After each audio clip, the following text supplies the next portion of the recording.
Well, tomorrow the 100th episode of Casualty will be shown on BBC One.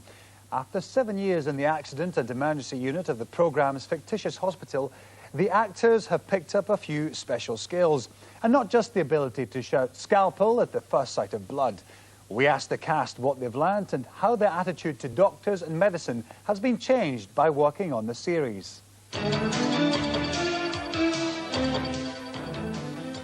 I've learned an awful lot of stuff that I had no idea about. I mean, I really do believe that if somebody had a heart attack, I would be much more helpful to have around now than I would have been then. The series tries to be medically accurate at every step.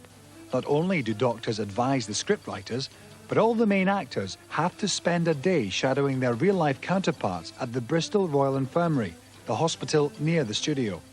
I think it's vitally important for an actor to know when they are playing doctors or nurses, when they see these open wounds, that they don't vomit on camera.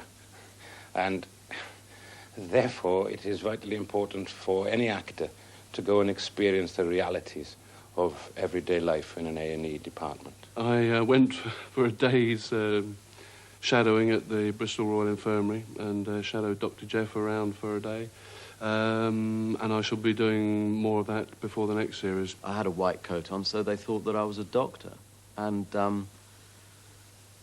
yeah, I did feel like an imposter. I mean, because you can see in their eyes when they sort of look at you that they're giving you the same amount of trust that they were giving everybody else. And it's very difficult to sort of just turn around and say, oh, I'm terribly sorry. I know that, you know, you've got all of these problems and this, that, and the other, but I'm an actor. And action. And when the scenes involve any medical action, a real doctor and nurse are on hand to advise on every detail. You're going to swap needles as well? Well, if we're being very technically correct, yes. But you don't have to. Another hour on the show. No, it takes 2 seconds.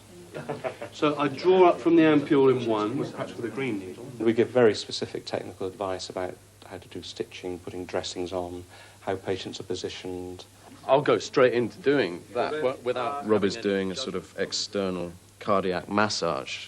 Now, that means doing that business, but if you did that properly, sometimes you break people's ribs doing it properly, and so, you know, when I'm doing that, I'd have to say, well, does that look realistic? You know, how much more sort of that do I have to do to make it look real? They're just on call the whole time, showing us the procedure, showing us how to work the equipment. I mean, you get very... I mean, I could now take somebody's blood pressure because I've acted taking somebody's blood pressure. Sometimes when the script calls for an operation or other medical work, the actors step aside and real doctors' hands are filmed operating on fake skin. It's shot in close-up, so it looks like the actor himself is doing it. Perhaps we're making an incision into the belly or into the chest, where the actor may feel a little hesitant to do that, in which case we would take over. The men have fake hands come in and real doctors do their stitching, whereas I tend to do lacerated faces and awful cut wounds, you know, cut up bodies. And I'll pile on in there and stitch it all up. And I turn into a bit of a perfectionist with that because I have to get it right, because I know that there's so many medical people watching it. I'm ill, aren't I? You tell them they'll believe you.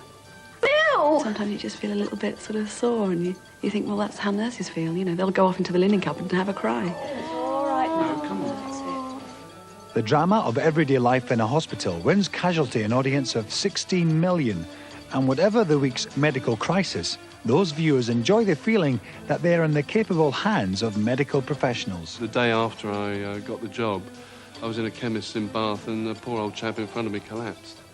And I took a step towards him thinking, you know, half my brain was thinking, I'm now a doctor, I know what to do. I took a step towards him and before I realised that I actually knew nothing. Half my brain now thinks that I'm a doctor, which is quite frightening for everybody, I think.